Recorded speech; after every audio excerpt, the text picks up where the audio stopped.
Hi guys, my name is Sarah Burris. For my microbiology topic, I did syphilis, so let's get started. Syphilis and T. pallidum kind of go interchangeably. T. pallidum is what causes the infection syphilis, so you'll hear me use that interchangeably. A little bit of history about T. pallidum. It was discovered first in 1905 by Schwaden and Hoffman.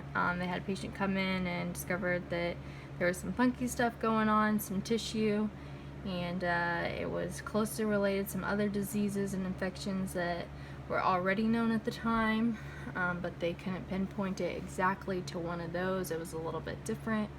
A year later, in 1906, they came up with the Wassermann test, which is a blood serum test that could distinguish the difference between the other infections and diseases that were going on at the time, and the syphilis. So, syphilis is a sexually transmitted disease, also known as a STD.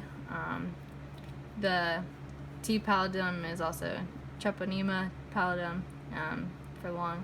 It's highly infectious and it's extremely sensitive to the environment. So that's both good and bad, depending on how you look at it. The closely related infections and diseases that were going on at the time, there was yaws. It affects mostly the bone, skin, cartilage.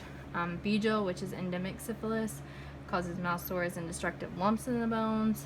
And then Pinta, which was endemic to Mexico, Central America, and South America, which is like specific to that area, that land, which caused infection with the spirochete, which is also Treponema pallidum.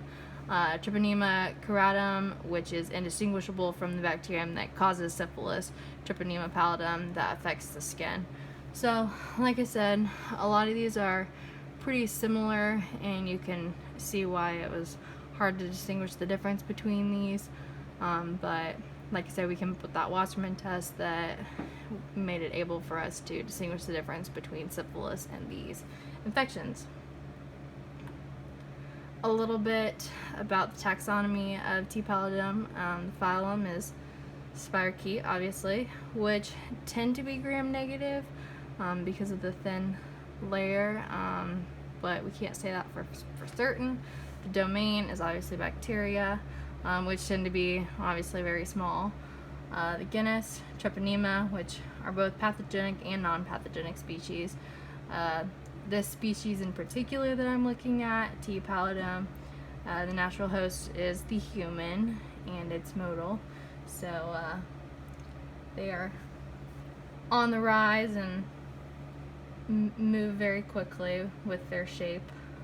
The spirochete, they have a twisting movement that allows them to dig places that they shouldn't particularly be, which I'll sort of get into later. Here's a couple pictures. Here's a picture that I kind of put up. It kind of looked like one that you would see under a microscope where you wouldn't necessarily know if it's gram-positive, gram-negative, but they, like I said, they tend to be gram-negative. This one, you can just see how they're so spiraled up, how nasty of a creature this is. It just grosses me out. And then obviously here's a labeled spirochete for you.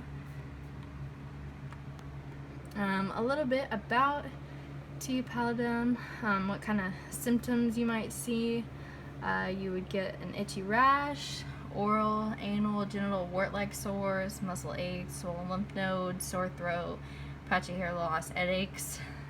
There's kind of a picture that summed that up. First stage, second stage, because there's multiple stages with syphilis. So how syphilis spreads, the only way it will spread is through direct contact, so skin to skin, sore to sore basically, vaginal, anal, or oral sex, and it can spread from infected mother to unborn baby, which we kind of touched in class today, which was interesting.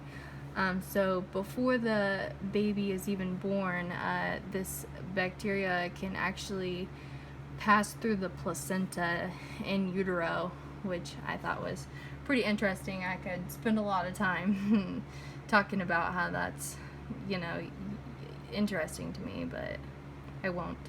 I'll save you some time. Diagnostics and cures, like I said, they can do a quick blood test. There's testing from fluid of the sore, which I thought that was pretty interesting. And then cures, it is easily cured with antibiotics, thankfully, which is nice. The treatment, however, cannot undo any of the damage that the infection has already done, whether that be to the skin that the sore has already done, you know, any of the damage that has already been done to that DNA will still remain the same, but the antibiotics will take care of the bacteria. Having treatment from the syphilis will not prevent you from getting it again, so you are not, you do not have immunity after having antibiotics, let's say, so that's a downfall, but it is what it is. At least you're able to get rid of it with antibiotics. To reduce risk of getting syphilis, basically don't have any kind of sex, be in a long-term relationship with a single partner, have your partner get tested for SIF, use condoms, avoid direct contact with those sores. What does syphilis look like? So primary is like the original, where it originally starts at. Secondary would be like the symptoms that you're experiencing, fever, sore throat, etc., the itchy rash, those things that I listed. Latent is like the sleeping period, where you don't really experience any symptoms. You're basically symptomless, you wouldn't even know that you had it.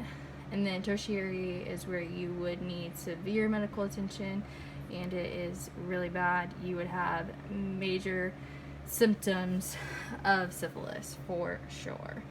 Then there are some pictures of what it would look like when you're experiencing it.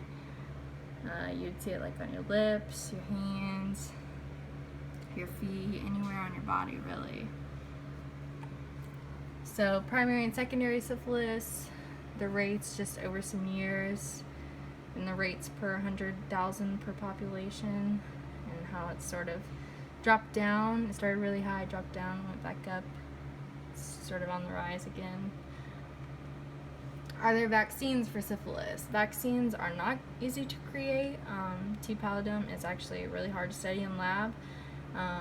So there isn't necessarily a vaccine for SIF, but there is antibiotics, like I said, to cure it. And once you're affected with syphilis, like I said, we don't develop a lifelong immunity to it, but antibiotics, you can just continuously take antibiotics every time you get it, I suppose. And then they did a bunny experiment that they basically gave 60 shots to bunnies over 37 weeks, and they finally became immune to syphilis, but I don't know if that's really worth it.